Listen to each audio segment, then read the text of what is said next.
questions for assistant coach Gregg Polinsky. Rick Barnes mentioned that you guys sometimes watch like different types of clips, like a running back yards after catch being like an offensive rebound. What started that idea of like showing different sports clips to get the guys right mentally? Just, I think things can get, at times, right? It's a long season, a little bit monotonous, mundane. So what can we do to add a little flavor and give a perspective? And I know our guys, a lot of them will watch NFL or college football for sure. Love the Vols, of course. So everybody, Rod will do it, Gainey, Lentz. It was just something I was sitting there, and Luke Shep, I was like, you know what, we got to be better at like getting off the first hit, the first block out. And so Shep goes, I got a great clip. So Luke Shepker actually came up with the running back. I think he ran through 5 tackles. So it was a way for our guys to relate in a different way, and something that they found kind of, I think, amusing, but could also maybe translate it to basketball. Do you think Igor took it to heart after his 18 rebounds? I'll leave that up to you.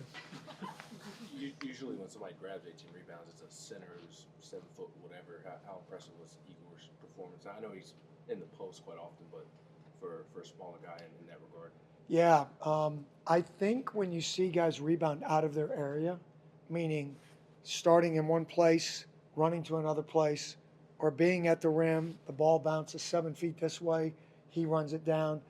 That, I think, what was impressive to me with Igor in that game. We get it from Cade. We'll get some from Felix for sure. We want to get D. Stone. He's capable, more involved. But that was, I think, the most impressive thing.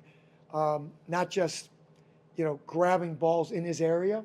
There's some good in-area rebounders, but out-of-area rebounders are hard to find. Rick talked a lot about his defensive rebounding not being surprising. Y'all saw that at Charlotte. Well, what's been surprising, or why has he been able to be a better offensive rebounder than y'all anticipated? He and I talked, and Charlotte was very successful when he was there. Virginia, I think the coach came from there. And everybody has a style, and, Virginia was highly successful right under Tony Bennett. But Igor told me, the way they did it was, unless if they were even or they were inside the guy, they could go to the board. If not, they were to go back, because their whole thing is prevent easy transition baskets, get our half-court defense set. So they valued that probably a little bit more than offensive rebounding. Here, we'd like to think we can do both of them. And I think giving Igor that freedom, because he had told me in the summer, man, I can offensive rebound. And I said, well, let's go. You're going to get that opportunity. So I think that's been kind of fun for him, and it's obviously been good for our basketball team. What's been the key to Florida's hot start this season? Wow, they're really good. I know we're supposed to say all that, but they really, really are good. No holes. To answer your question directly, I think experience at the guard position. I don't know that we'll see a better trio. And then when you add their bench, Aberdeen coming in off the bench, and who's playing, And the other thing is, I think like our guys, which we're proud of here, all their kids have gotten better. Or young men, I should say. They look like men. So the fact that Elijah Martin is a grad, and then they have 2 other seniors, Clayton and Richard, at guard. So they've seen it all. They're experienced. They're physically strong. They're mentally tough. They're athletic. They're willful in their scoring opportunities. Their bigs understand exactly their role.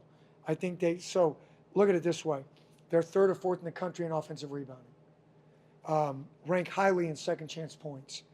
They are 2nd or 3rd in the country in transition points. That's a scary combination.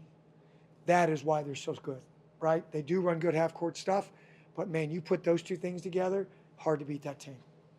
Coach, your last true road test, you played a really good Illinois team and won kind of a slugfest. Florida just played a track meet at Rupp Arena. Do you like this team's ability to do both if you find yourself in a style of game? Well, we're going to find out, because that's a good point. I mean, this team, stylistically, Florida has shown that they can win. I mean, that was a high-level game if you watched it. That was entertaining as heck. Both teams were just so good on offense in that game. Florida also ranks analytically pretty well defensively. So I think Kentucky's offense might have just been a little better than Florida's defense on that night, or that day, I should say. But Florida, we expect them to be very good defensively. We are going to have to score some points to win at Florida. where can your team take the next step when it does come to rebounding? Being consistent. We'll get the chance to see that in this game because this will be, everybody talks about our physicality. I think Florida is probably the most physical team I've seen all year at all 5 positions, and they get just as physical when they come in off the bench. So playing in that environment there, the love Florida has anyway for Tennessee. And yeah, we know it's sold out, and we know this is a huge game for them as it is for us, that we expect this to be like a 15-round boxing match. How have you seen Walter Clayton improve from last year to this year? Just confidence, just a pace and a poise. I call it like he plays with a great gait. He never looks hurried. He never gets sped up. He's shooting the ball like at a very high clip from 3. He needs little time. A little bit like Chaz, like that release is really quick. Big bodied, strong enough to get downhill, really smart at drawing fouls. Just very complete as an offensive player. Where does Chaz's shooting ability compare to other guys you've been around? Well, thus far, it's been at a very high level, on any level. I think the things that, if I could, go back to my previous stop of 23 years, I would say we used to talk about don't grade guys on a college 20. How many of them in that 20 were NBA good? Would they work at any place in the world? And I think Chaz has the ability for his jump shot to work anywhere in the world. I think Clayton, his jump shot works anywhere in the world. That's not to knock out any of our other guys. When you watch Dalton play, you could tell some of the shots would work at the next level. I think what Chaz does at times, and coaches trying to get him even to play faster, get more separation, because that's what's important, right? You can talk about a low release, but when you get rid of it that quick, it doesn't matter.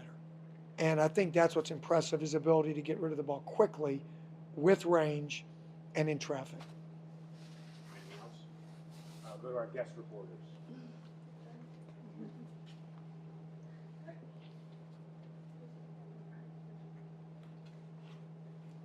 Take your time. You're okay. What do you do when a ref calls a call that you don't agree with? That's a good question. Out loud or what I'm thinking? Well, as an assistant coach, our job is to not become emotional with that stuff, although it's impossible at times, but we try to really manage our emotions. I think Coach Barnes is a great example for us because he makes sure as he can, right? It's a subjective thing because emotion sometimes can override logic, right? But especially not with females. I don't mean that in a gender way. Not at all. Not at all. I say that to my wife. Okay, but no, I don't mean that. That's a bad comment by me. Isn't it? My Waffle House is better. Cut that. Cut that. We'll not show that. But I think for us, like as assistants, we are to be helpful to coach. What did we see? Did we think it was a foul? If we're positive about it, we saw the guy's foot on the line or something that is beneficial, then we'll say something. If not, we try to, I say try, to stay under control because we ask our players to do the same thing, okay? So I think Coach is a really good example of a guy. He's also the president of the rules committee that knows the rules, and so you feel pretty comfortable and confident when he goes up to talk to the official. And he always does it in a respectful manner. He doesn't curse. He treats them with respect, so they treat him with respect. Thanks, Coach. My pleasure. Here comes